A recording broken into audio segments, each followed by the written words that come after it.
Oi gente, meu nome é Kathleen e hoje eu tô aqui pra falar sobre o quarto episódio da segunda temporada de A Roda do Tempo, que já está disponível lá no Amazon Prime Video. Aqui no canal nós estamos cobrindo os episódios da segunda temporada, então eu peço que você se inscreva se você quiser ficar por dentro de todos os vídeos que vêm por aí. E tudo que a gente já fez aqui no canal, inclusive o resumo da primeira temporada, vai estar aqui nos cards pra você estar conferindo depois. Para falar sobre esse episódio, esse vídeo vai ter spoilers sobre o episódio da semana, então se você ainda não assistiu, veja esse vídeo por sua conta e risco. Bom, então bora falar sobre o episódio 4 de A Roda do Tempo.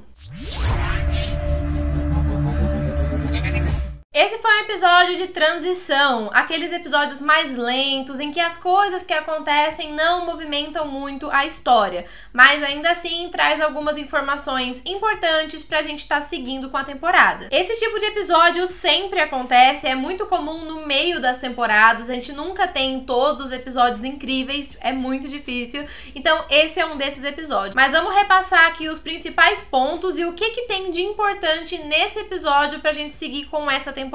Vamos começar falando sobre o núcleo do Perrin. Eu não tô gostando muito do núcleo dele, porque é um núcleo que tem sido muito arrastado, o desenvolvimento tem sido muito lento. Isso porque o Perrin está lutando contra a sua própria identidade. Ele tá evitando ao máximo se entregar para sua própria natureza, que é de lobo, né? Ele tem essa conexão com os lobos. E ele tá desde o primeiro episódio dessa temporada, ele passou os 3 episódios, né? E agora o quarto, lutando contra isso, com esse dilema de que ele não quer se tornar um animal. E isso tem muito a ver com o que aconteceu com a Layla, com a esposa dele, né? Ele acabou matando a esposa sem querer lá na primeira temporada e agora ele teme que ele se torne um monstro, né? Que ele se torne um animal. Essa conexão com os lobos é uma coisa que assusta muito ele. E eu entendo isso, eu acho muito crível, né? Muito verossímil que o personagem como ele, que era um simples ferreiro em uma vila super pequenininha, do nada ele tem um poder gigantesco que ele não entende e que ele não pediu e ele não quer, ele não faz questão de viver isso.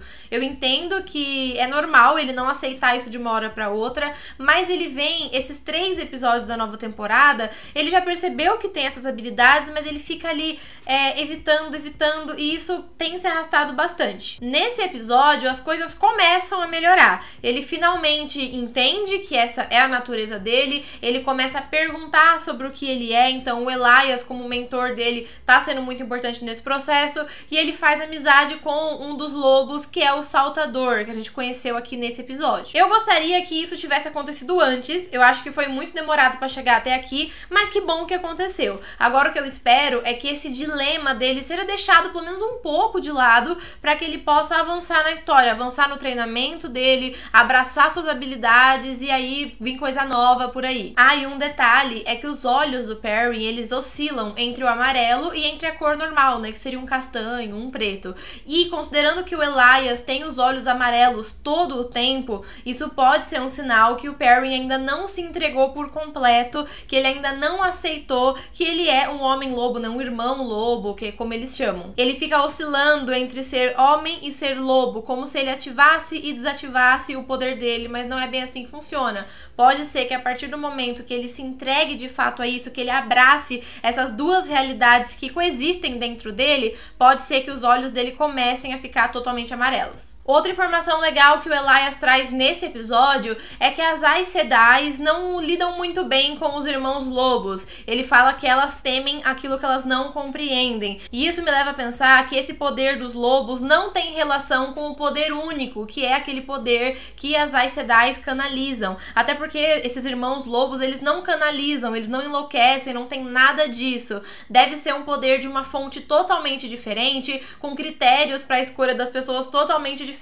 Então eu gostaria que a temporada trouxesse mais informações sobre isso pra gente. E agora vamos mudar um pouco, vamos falar sobre a Nynaeve, a Egwene e a Elaine. Gente, a Nynaeve saiu dos arcos, né, no episódio anterior, e aqui ela tá uma pessoa totalmente diferente depois dessa experiência. Vale lembrar que ela passou anos dentro dos arcos, né, na realidade dela, ela viveu anos ali, e agora ela precisa entender entender que tudo aquilo não foi real. Então é uma sensação muito estranha, uma mistura de luto, porque ela perdeu ali os amigos dela, mas tudo bem, eles existem na vida real, mas ela perdeu uma filha que nunca vai existir. Então é uma coisa bem complicada. E ela também tá bem mais madura, tá totalmente diferente. Eu gostei como a atriz conseguiu incorporar essa mudança da Nynaeve pós-Arcos. A relação dela com a Egwene tá péssima. Primeiro porque ela aparentemente não vê a Egwene há muito tempo, né? Pelo menos a gente não viu a Egwene lá na visão dela. Mas além disso, tinha muita coisa assim não dita entre as duas. Então, por um lado, a Nynaeve tinha escutado a Egwene falando que não precisava dela,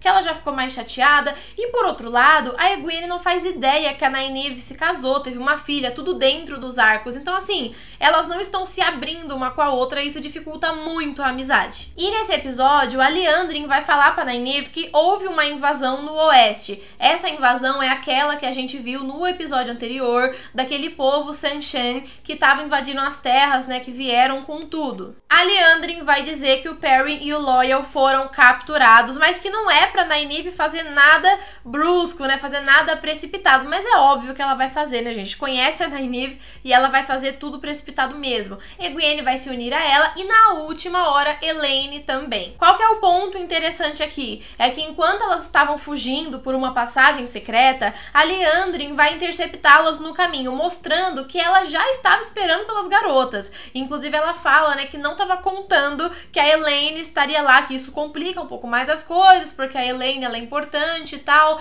mas assim, ela já estava esperando a Nynaeve e a Egwene. Então ela vai lançar as meninas contra a parede, as meninas ficam meio desmaiadas ali, e aí a gente não sabe mais o que aconteceu, mas eu imagino que ela vai sequestrar as meninas, né, capturar as meninas para levá-las para algum lugar. Tudo isso dela dar essa informação pra Nynaeve já era algo planejado, porque se a gente sabia que era óbvio que a Nynaeve ia fazer alguma coisa doida, tomar uma atitude precipitada, a Liandrin também sabia, porque ela é muito esperta. Mas para eu continuar o meu raciocínio sobre a Liandrin, eu preciso falar sobre a Min. A Min é aquela garota que tá junto com o Mat, mas na verdade está trabalhando com a Liandrin em segredo. Eu comentei no vídeo passado que eu achava que a Liandrin estava ameaçando a Min e por isso que ela estava ajudando, mas aqui a gente viu que não. Na verdade, a Liandrin fez uma oferta muito tentadora para Min e ela escolheu por conta própria ajudar. Em um sonho, a gente vai ver que a Min, ela era explorada pelas suas tias para trabalhar como cartomante, né, lendo o futuro das pessoas. Isso porque ela tem aquela habilidade de fato ver o futuro das pessoas.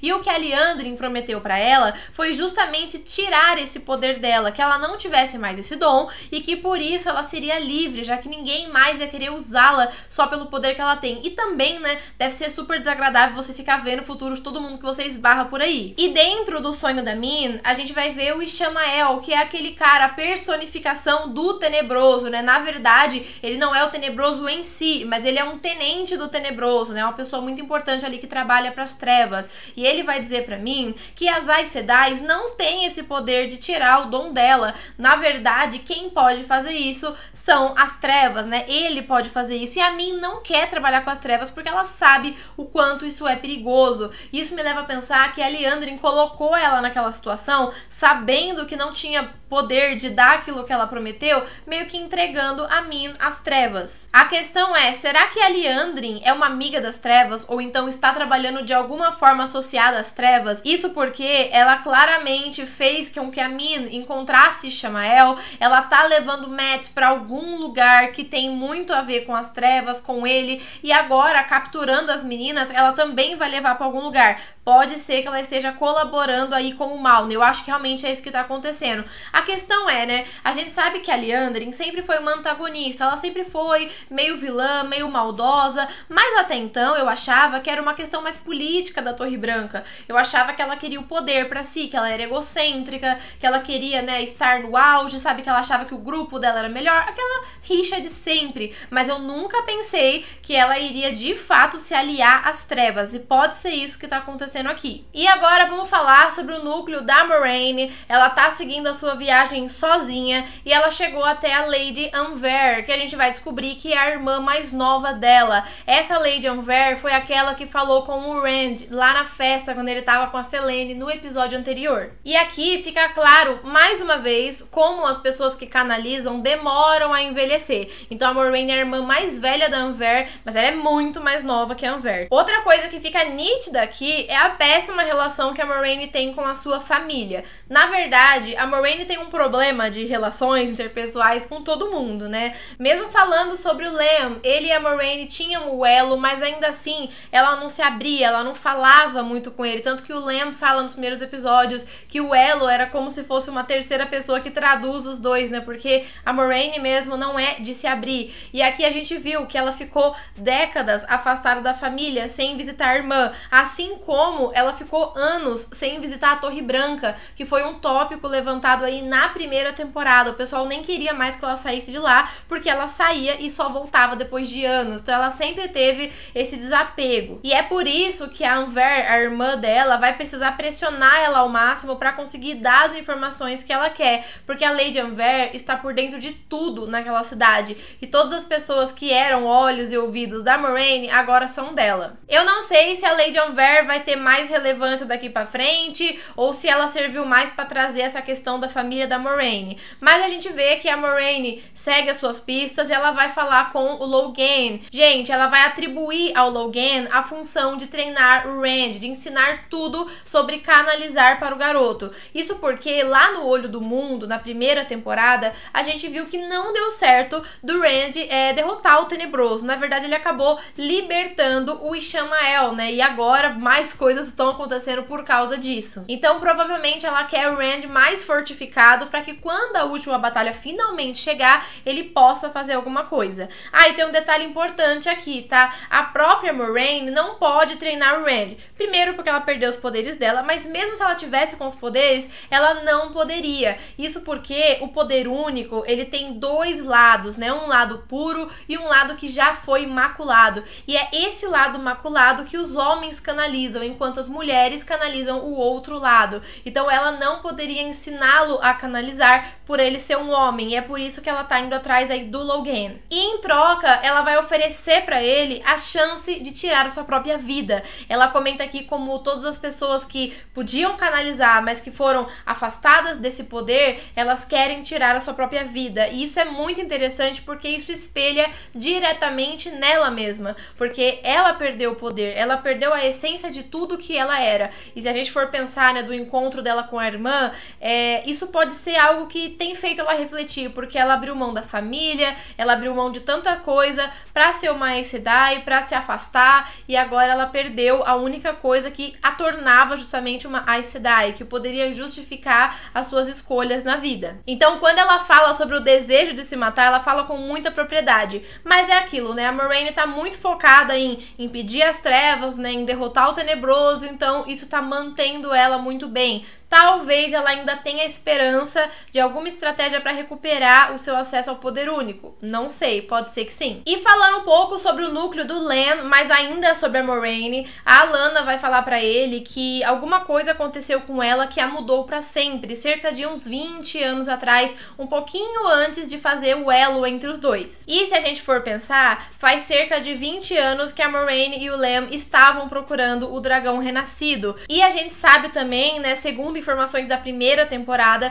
que muitos anos atrás teve uma profecia de que o dragão teria renascido, teria reencarnado, e foi a partir dessa profecia, inclusive ela usava dados da profecia para procurar quem seria o dragão renascido. Então pode ser que no momento da profecia algo aconteceu ali envolvendo esse assunto que a transformou totalmente. E por fim, vamos falar sobre a Selene. Gente, a Selene, que na verdade a gente vai descobrir que agora é a Lanfear, mais conhecida como a Filha da Noite. Ela é uma abandonada ou uma amaldiçoada. Ela é uma serva do Tenebroso, assim como Ishamael. No começo do episódio, a gente vai ver o Ishamael libertando a Lanfear, então a gente já percebe que as cenas não são muito lineares aqui, tá? Isso porque a Selene já estava vivendo com o Rand há muito tempo. Ela vai levar o Rand para uma cabana lá no meio das montanhas, onde eles vão ser atacados por um desvanecido. E pesquisando aqui, eu descobri que os abandonados, eles têm esse poder de chamar desvanecidos ou Trollocs para trabalharem ao seu favor. Então ela provavelmente chamou esse desvanecido para forçar o Rand a canalizar, para que assim ela pudesse começar a falar com ele sobre isso e se aproximar mais dele, porque em teoria ela não sabia que ele poderia canalizar, então aquilo era necessário. E ela estava prestes a fazer alguma coisa com o Rand, porque ela começa começa a canalizar enquanto ele tá preso ali, mas é bem na hora que a Moiraine chega e a mata. Mas detalhe, gente, que a Lanfear não morre, a Moiraine fala que ela não pode morrer. Isso me leva a pensar que ela não está canalizando poder único, ela deve ter um poder diferente, mais sombrio, mais associado às trevas, tanto que quando ela tá caída ali, supostamente morta, os olhos dela começam a se encher de uma coisa preta e ela vai voltar à vida. E agora que o Ishamael tá livre, que a Lanfear tá livre, pode ser que mais abandonados sejam libertos também, o que vai dificultando a batalha final pro lado do bem, né? Porque eles estão ficando cada vez mais fortalecidos. Ah, e vale lembrar que a galera do Tenebroso está associada ao Sinshan, que é aquele pessoal que veio nos navios e que veio escravizando todo mundo. Provavelmente a gente vai saber mais sobre eles no próximo episódio. Mas eu quero saber de você, o que você tá achando da Roda do Tempo? Gostou desse episódio? Não gostou? Quer comentar algum ponto aqui que eu não levantei? Deixa tudo aí nos comentários, vamos debater tudo que rolou até que saia o próximo episódio na semana que vem. Se você gostou do vídeo, deixa o seu like porque me ajuda muito e também se inscreve no canal se você quiser continuar acompanhando meus vídeos de A Roda do Tempo e também outras coberturas de séries, vídeos de dicas, várias coisas que eu faço aqui no canal. Mas o vídeo de hoje foi isso, eu vou ficando por aqui. Muito obrigada pra quem assistiu até o final e eu espero você no próximo vídeo. Até a próxima e tchau!